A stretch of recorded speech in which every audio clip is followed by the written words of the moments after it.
know what's in there? Oh, it's a treasure. Is it yours? But before you can have it, let me share you this story. The honest woodcutter, the honest woodcutter, the honest woodcutter, the honest woodcutter. The honest woodcutter.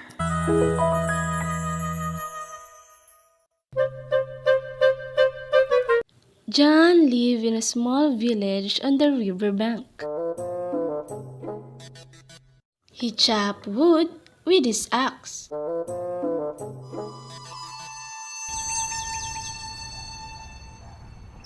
He sold the wood at the market to buy food for his family.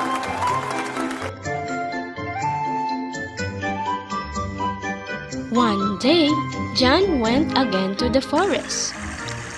He found a tall tree beside the river. John took out his axe and started to cut the tree. Chop! Chop! Chop! Chop! Then John saw animals around him. And John having fun seeing animals around. But his axe slipped out of his hand. Oops! The axe fell into the river. Splash! Oh no! I dropped my axe into the river. He sat down on the riverbank and started crying. Without my axe, I cannot cut wood. How will I buy food for my family? It was my only source of livelihood. Please help me. Can someone give me back my axe? I heard you crying, Said a voice. John looked up. He saw a fairy rising from the river. I'll help you. Just wait here. The fairy went back to the river to find the axe.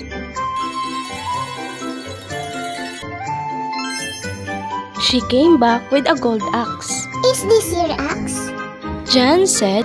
No! The fairy went back in and got a silver axe. Is this your axe? John shook his head. The third time, the fairy came back with an old iron axe. This your axe? Yes! John cried. Thank you! John took his axe happily. You are very honest boy. Said the fairy. You can keep all the axes. Wow! Thank you!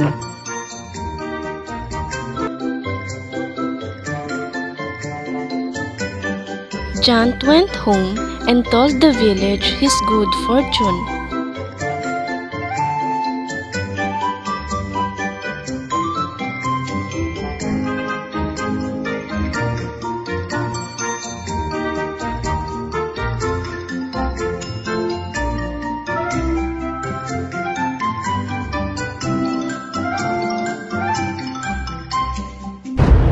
One greedy man in the village named Joe made his plan after he heard John's amazing story.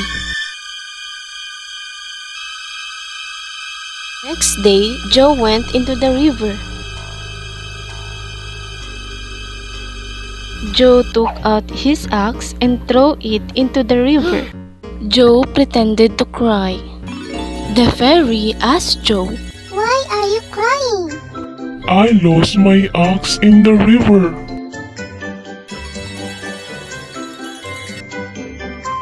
She came back holding 3 axes, a bronze axe, a silver axe, and a gold axe. Which one is yours?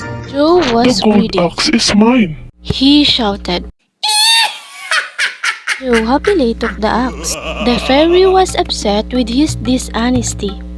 You are a very greedy boy. Said the fairy. The fairy took back the golden axe. I should turn you into a frog. to teach you a lesson. Joe turned into a frog, hopped all the way home without his ox.